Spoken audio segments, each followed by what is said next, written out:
Oh yeah, good morning, good morning, good morning. How are you? For those who are probably in Kenya or in my same time zone, you might be wondering why I'm saying morning. It's 5 minutes past midnight. That is very, very early morning. And yes, it's my birthday. So I told you it's gonna be my birthday today. 17th of February is my birthday, and I've just turned 20. 20. Can you imagine how young I am? Ignore all this, ignore. This is die. This is all filter, whatever it is. Okay, 20 plus 31. I'm 51 years old today. And yeah, it's been quite a journey, and I appreciate. I don't take it for granted that I'm still alive today. It's been an interesting journey, and I hope to have more interesting stuff coming up in this short journey of life. So yeah, happy birthday to me, I guess. And yeah, so story time.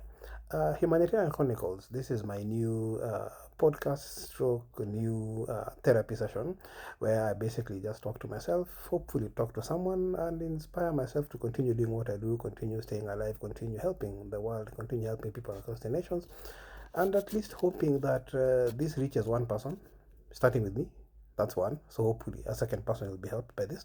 And hopefully, yeah, these sessions that are therapy for me might be therapy for somebody else. So Humanitarian Chronicles is my new thing that I'm doing. So I'll be sharing hopefully once every day or at least 2, 3 times a week on what I've gone through as a humanitarian and also just generally in my life as a medical doctor and with the other things that I've been doing in life over the past few years that I've been on this earth. So that guy there, this one is me. This is me. One of the reasons why I really appreciate still being around today is because this was me in West Africa. This is Liberia.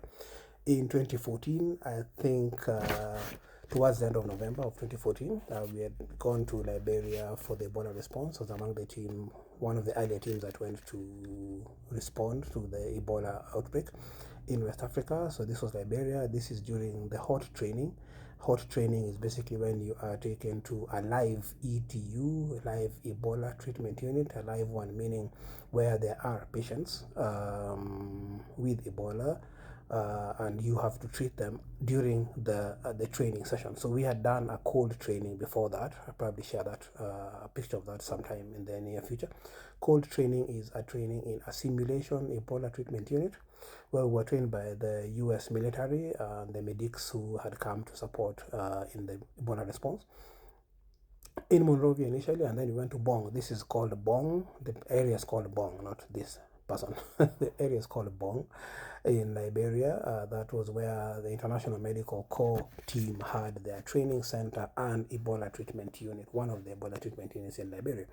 So we were being trained in the live unit where we were actually now going to see patients, treat patients as we were being trained, so that then by the time we go to our own Ebola treatment unit in Sinje in the Grand Cape Mount County, where I was the medical coordinator, then we were ready. We would be ready.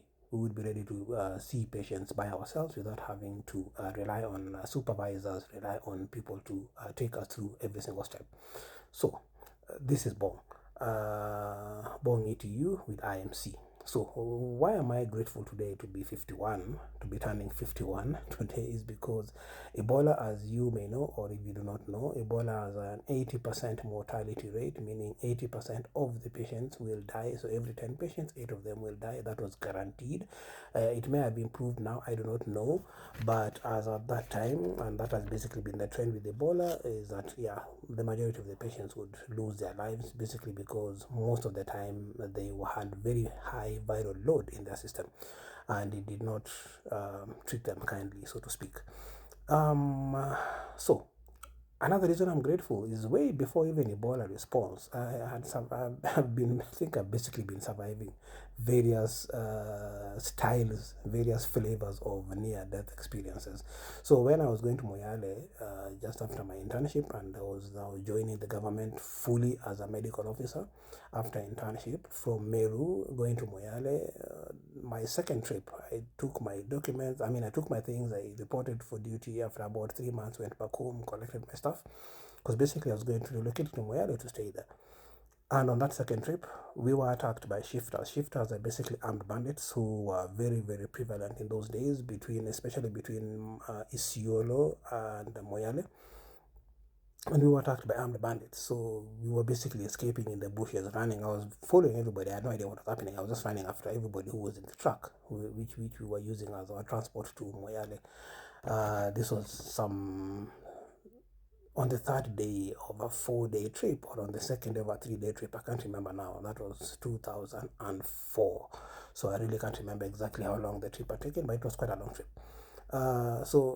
People are running, and I was just following them, and people were zigzagging in the bushes, and I'm zigzagging because I remember movies, see people running and zigzagging away from bullets being fired at them, and you could hear shots being fired, and bullets hitting the sand and the soil around us and the trees and the brushes around us as we were running away.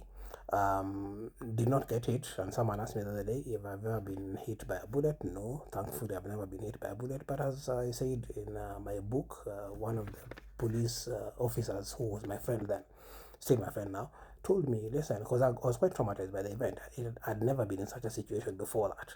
So I was quite traumatized, and I told him, man, I'm so scared and I can't even focus right now. I'm barely dealing with this situation. He told me, listen, if you had the bullet, it wasn't meant to kill you. If you had the bullet, it wasn't meant to kill you. And that's something that I put. There's a report that I wrote, a whole long report I have written that has that quote at the beginning. Let me see. What is this the report? Yeah, this is it. Oh, I can't even see it. Okay, so this is my book. It's not very clear. So I wrote a book. I have a book, my second book, called Broken Souls, Chronicles of a Humanitarian Health Worker, which talks about all my experiences as a humanitarian, my experiences prior to that as a medical doctor. I've been in the medical field for 22 years now, and a humanitarian, international humanitarian for the last 12 years, slightly more than that. And the book chronicles all those experiences prior to that, prior to my international experience as a humanitarian, everything I've done basically from, I would say, childhood. So it's partly my memoir and my experiences, and partly experiences of other humanitarian colleagues that I've worked with, that I've been privileged to meet in this short life that I've had.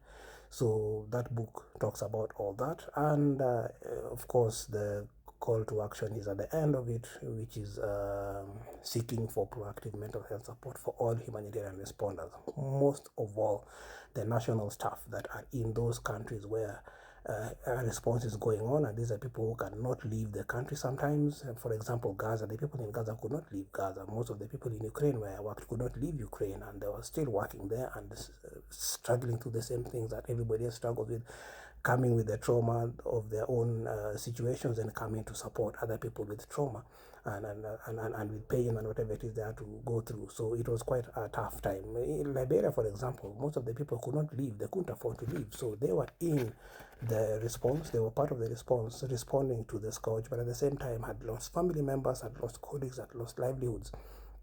Quite tough. So the mental health support that we are seeking for is to be able to see how we would be able to support as many as possible, if not everybody, to have their sanity retained as much as possible.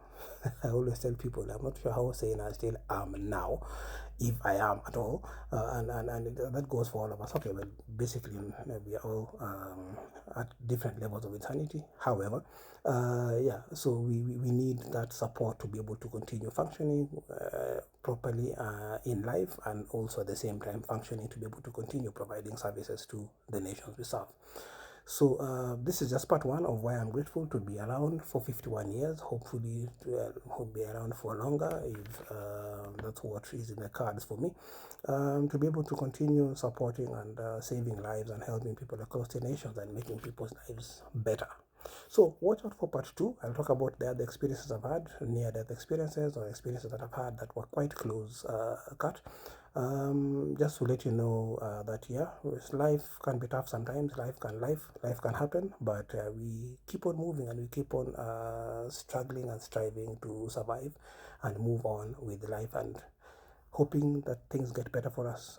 See you later. The Drug Doctor here. See you in the next video. Adios. Cheers.